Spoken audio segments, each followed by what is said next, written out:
La ministra del Interior, María Paula Romo, compartió algunas reflexiones sobre la actual coyuntura política.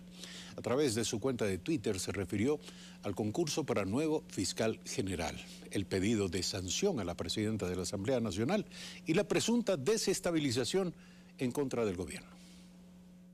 La ministra del Interior, María Paula Romo, usó su cuenta en la red social Twitter para exponer algunas ideas sobre lo que sucede en el Ecuador en estos días en materia política. Aseveró la noche del domingo que hay muchas personas asustadas a propósito de la fase final del concurso de oposición y méritos para designar al nuevo fiscal general. Mencionó que se refería sobre todo a quienes estaban acostumbrados a manipular a la fiscalía a su antojo. Dijo también que el pedido de sanción a la presidenta de la Asamblea es un nuevo episodio en la estrategia de desestabilización del correísmo, así como el simulacro de juicio político al presidente o la citación a más de 150 funcionarios por un recurso constitucional sin pies ni cabeza.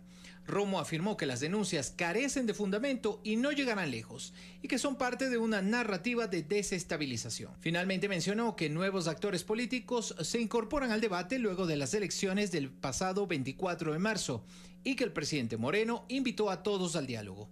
Esta semana se prevé, según la ministra, que los nuevos alcaldes electos asistan al Palacio de Carondelet. Nuestra invitada María Paula Romo, precisamente ministra del Interior, buen día, gracias por estar aquí. Lo dicho por usted a través de su cuenta de Twitter alude a la existencia de una estrategia concertada, porque lo que para nuestras audiencias, lo que para la ciudadanía en general podrían parecer eventos aislados, en opinión suya, de acuerdo a lo escrito, forma parte de una visión completa, concertada, para propiciar la desestabilización del gobierno. Explíquenos eso. Buenos días. Buenos días, Eduardo. Muchas gracias por la invitación.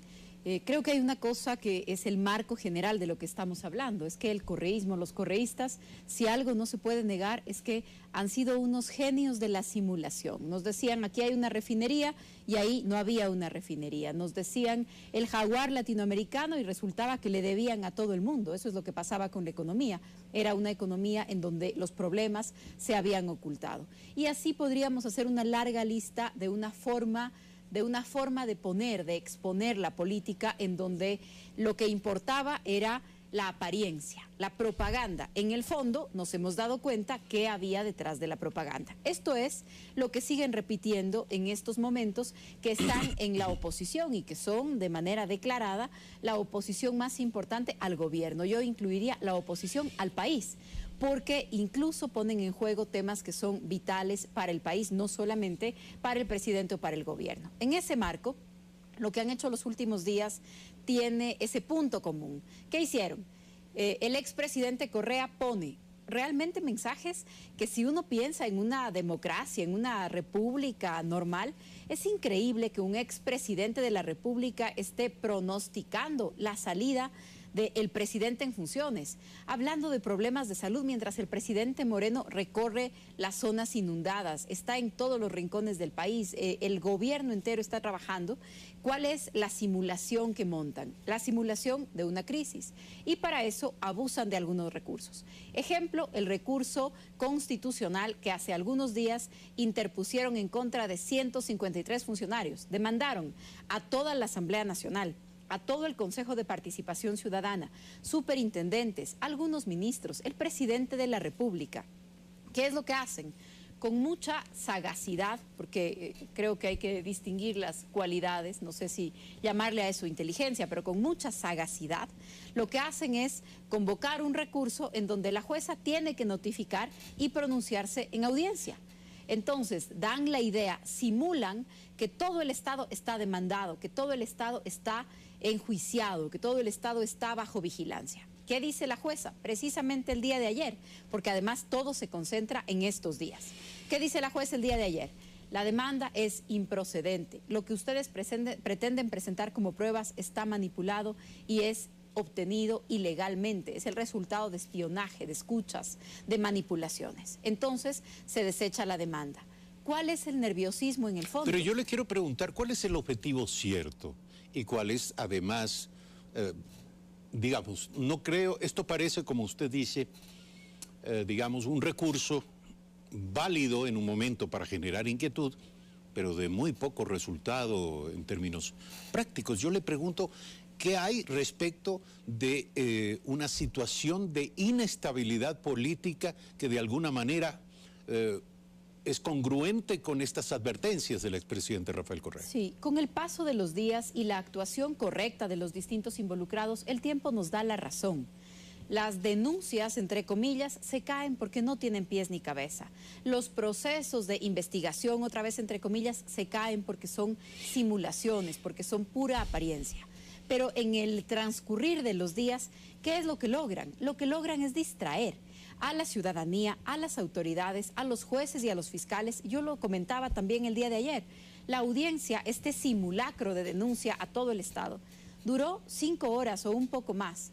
5 horas en donde jueces y fiscales podrían estar atendiendo cientos de casos de ciudadanos que van por problemas reales a la justicia. ¿Qué pasa con la Asamblea? La Asamblea se embarca en unas discusiones, una comisión, porque la investigación que ahora pretenden en contra de la presidenta de la Asamblea tiene características similares a esta. La idea de que hay una gran crisis en la Asamblea, entonces durante días la Asamblea se va a pasar enfocada y nosotros Pero ¿cuál es el objeto de todo esto? Y yo le invito a pensar un poco, sí, en términos de un análisis un poco más estratégico. ¿Cuál es el objeto de todo esto? Porque aquí internamente en el país, bueno, esto puede quedar como el rugido del ratón. Es decir, en realidad no pasa nada.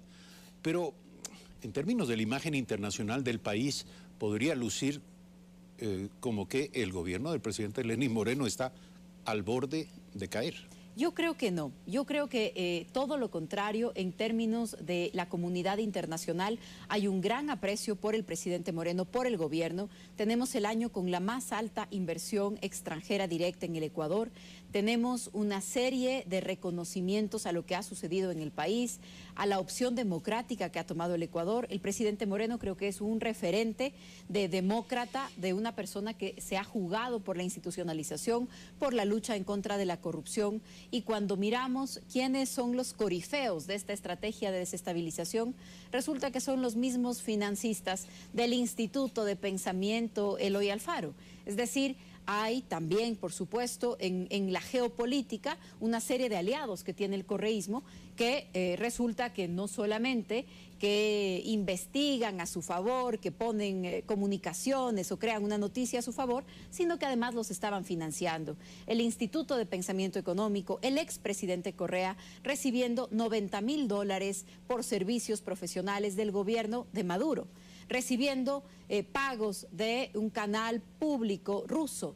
Entonces, creo que ahí están también algunas de las respuestas. Ahí están algunas de las respuestas cuando vemos qué es lo que está pasando y para quién es una amenaza el presidente Moreno. El presidente Moreno es una amenaza porque le devuelve institucionalidad al país, es una amenaza para los corruptos, es una amenaza para quienes engañaron al país durante tantos años. Pero el presidente Moreno también es una amenaza para quienes pretenden consolidar gobiernos antidemocráticos en otros lugares de la región. Y eso claramente es lo que marca esta agenda. ¿Qué logran? Al final del día, los procesos se van a caer por sí solos, los juicios, las denuncias, se van a caer porque no hay fundamento, porque no hay nada en el fondo. Pero lo que logran es generar un ambiente de desestabilización, de caos, incluso de desesperanza. Yo le pregunto, ¿qué posibilidades ciertas tiene esta estrategia de prender o de movilizar a algunos actores políticos o institucionales en pos de un verdadero proyecto de desestabilización, más allá de los fuegos artificiales? Creo que son más fuegos artificiales, tomando sus palabras, creo que son más fuegos artificiales, creo que más allá de las diferencias políticas que tenemos con los distintos sectores en el país, hay muy pocos que van a caer en las trampas, en estos engaños del correísmo. Me parece que tanto en el mundo de la política, en la sociedad civil, los ciudadanos comunes, tenemos ya algunos años de experiencia y fundamentos suficientes para dudar de lo que el correísmo nos cuenta en estas simulaciones. Y tenemos las pruebas todos los días. Lo del Aromo, lo de la refinería del Pacífico, lo de Yacha y el Jaguar latinoamericano, el Pegaso, que era nuestro gran proyecto espacial. Es decir, tenemos años en donde hemos visto que nos vendían burbujas, que nos vendían humo. Hoy lo siguen haciendo desde la oposición y yo confío en que tanto los sectores políticos, las instituciones y los ciudadanos hemos aprendido ya a no creer de estos vendedores de humo. Sin embargo, hay ciudadanos que todavía prefieren este humo al que usted se refiere, a juzgar por el resultado de la votación. ¿Cuál es el balance para usted, brevemente, el balance del último proceso electoral en términos políticos, de cara precisamente a estas fuerzas que usted dice están buscando desestabilizar al gobierno? De acuerdo, un rápido resumen. Hay una gran diversidad política en el país, hay nuevas figuras que se incorporan al debate nacional, muchos resultados son resultados sorpresivos, hay candidatos que no eran tan conocidos, que no se los veía venir en las encuestas y hoy se incorporan. Creo que ese es un llamado de la ciudadanía también a la renovación. En otros lugares se repiten liderazgos que ya estaban consolidados. Una gran diversidad en el país, ninguna fuerza es hegemónica.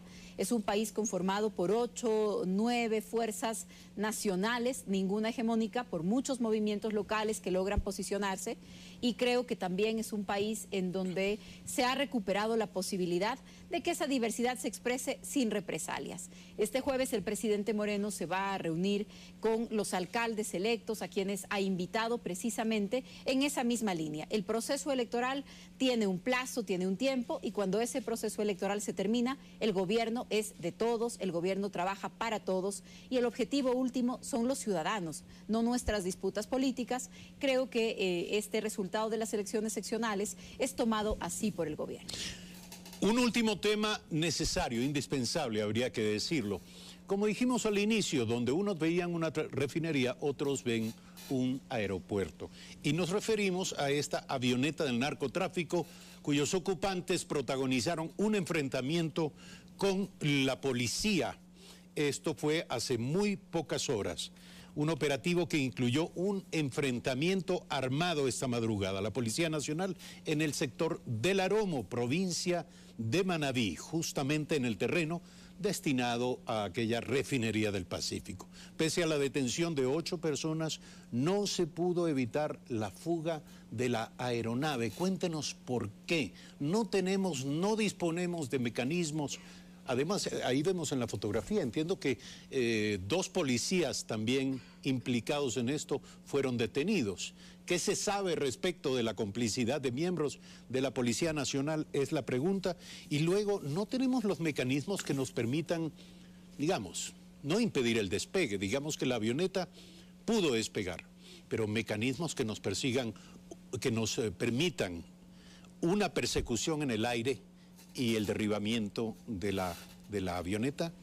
Sí, varias cosas. Empezar diciendo que la policía le ha dado duros golpes al narcotráfico en los últimos días en el país y no hemos descartado que estén relacionados, porque pocos días antes de este incidente con la avioneta, me voy a referir ahora, pero pocos días antes se incautó 1 tonelada de cocaína que se impidió su salida del país.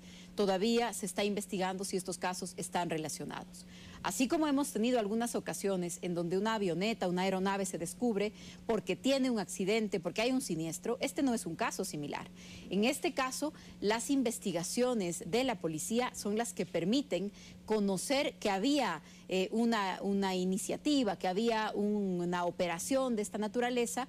La policía llega al lugar, se enfrenta con las personas, la avioneta fuga, porque eso pasó efectivamente, no se pudo evitar su despegue, pero la policía, grupos de intervención y rescate se enfrentan a estas personas, se enfrentan a los delincuentes.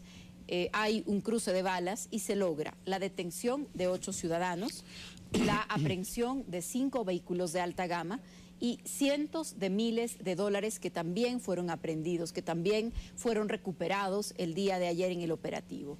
¿Qué es lo que nos demuestra? Por un lado, la gran... sigue muy activo el narcotráfico en el país. Por supuesto, y tiene una gran inventiva y tiene una cantidad de recursos por los que pretende burlar a las autoridades, por supuesto, y siempre está buscando en dónde y cómo lograrlo. Estaban involucrados, están detenidos 2 guardias de la refinería del Pacífico, pongo entre comillas porque ahí no hay ninguna refinería, pero es parte de las simulaciones del gobierno anterior. 2 guardias de la refinería del Pacífico, 2 policías, Uno en servicio pasivo, un policía al que ya se le dio la baja hace algunos años de la Policía Nacional, otro policía en servicio activo que en ese momento había pedido un permiso pero que estaba asignado a la Policía Judicial. Los dos están detenidos también, todos los detenidos son ecuatorianos y las investigaciones continúan para poder establecer conexiones. El sistema de detección de radares, por lo visto, no permite detectar la presencia de estas avionetas que probablemente vuelan a baja altura y buscan evidentemente aterrizar en lugares remotos, poco vigilados. Pero le pregunto, ¿habrá una coordinación con la Fuerza Aérea en otras instancias que permita, digamos, reforzar la vigilancia en esta materia? Sin lugar a dudas, es indiscutible que tenemos que mejorar nuestros controles en este sentido. No es sencillo, no todas son aeronaves fácilmente detectables, se trasladan a una altura que es difícil de detectar por los radares, pero tenemos que mejorar nuestros mecanismos de detección y también nuestros mecanismos de respuesta. Usted bien lo ha dicho, cuando se detecta una operación, cuando se detecta algo de esta naturaleza, cómo se responde también desde el aire. Este es uno de los grandes temas a mejorar en términos de coordinación y también de logística, de capacidad, de velocidad de respuesta. Entre que la aeronave llegó y se terminó el enfrentamiento, pasaron más o menos 20 minutos. Es algo que sucede muy rápido y si no tenemos una respuesta inmediata, si no tenemos la capacidad de una respuesta con gran velocidad, entonces va a ser difícil un control total en estos sectores, en estas áreas. Pero sin lugar a dudas, los golpes de los últimos días dan una señal clara. El gobierno no va a tener ninguna forma de permisividad con las actividades ilegales. La Policía Nacional, más allá de algunos elementos excepcionales que serán sancionados, la Policía Nacional está comprometida en la lucha contra el narcotráfico, contra el delito, y el gobierno no mira para otro lado. Este es un problema que estamos enfrentando directamente y sin contemplaciones. María Paula Romo, ministra del Interior, esta mañana en Primera Impresión. Gracias por aceptar esta invitación. Vamos a hacer un corte. Al regresar, Ruth Palacios, fiscal general del Estado encargado.